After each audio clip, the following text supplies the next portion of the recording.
Chris, do you have a light week on the track after slogging it down in the wet Monday? Oh, not really. No, it was.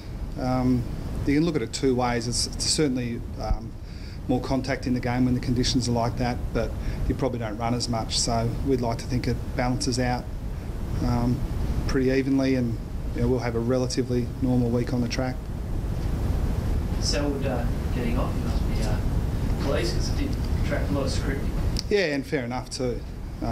He's been on the front foot with me and the rest of the team this week, in that he put himself in a vulnerable position with the match review panel and was fortunate to get away with it. He understands he's very much in control of his own actions. He's going to be defended really aggressively every single week because he's such a good player.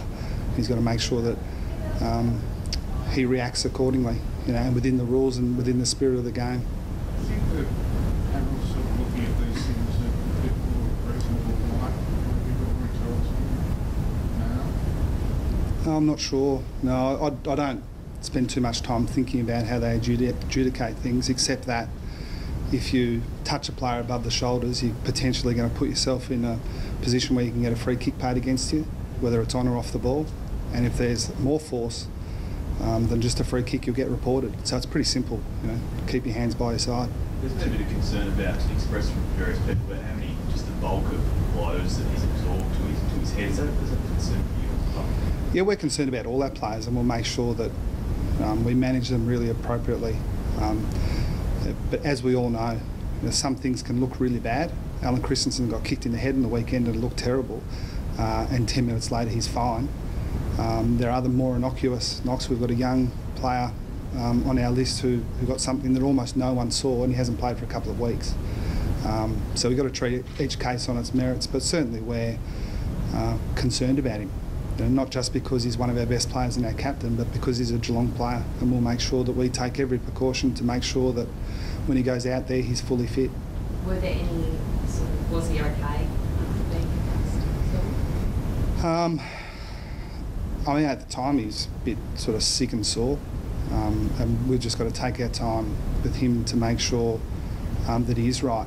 And as I've said a number of times in these situations, on a Tuesday we can't really tell you too much, but by Friday we'll know, and we'll make a conservative decision, as we do with all our injured players, or moderately injured players.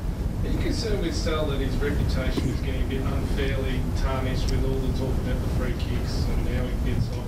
Are you sensing that he's such a great player, but there's a bit of a backlash against him?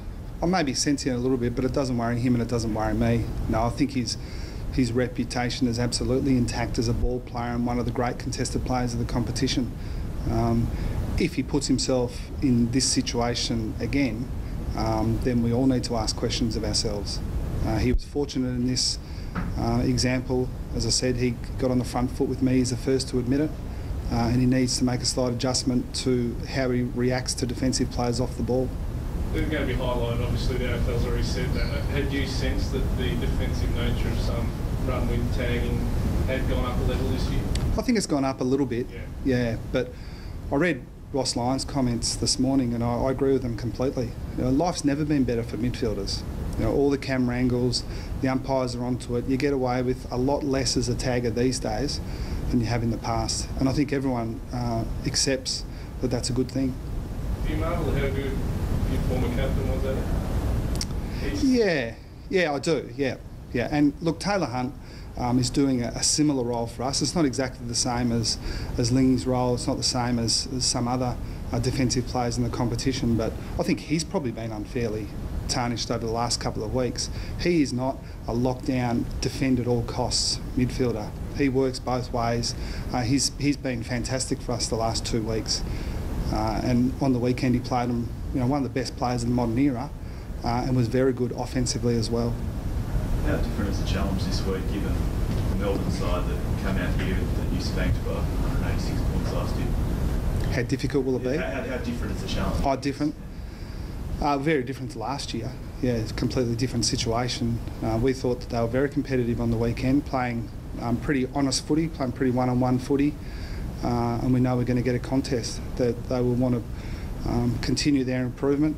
They were obviously poor early in the year, but we think they've improved every single week and would expect them to improve again this week. So we've got to make sure we play our best as we do every week. How's Matty Stokes since ankle?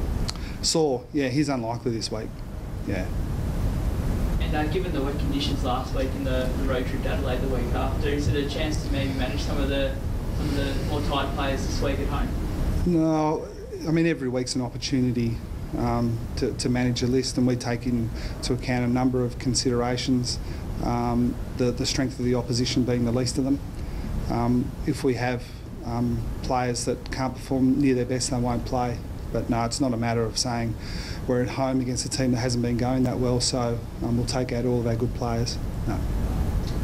Chinsky's good again on the weekend. Is he more likely than not to play?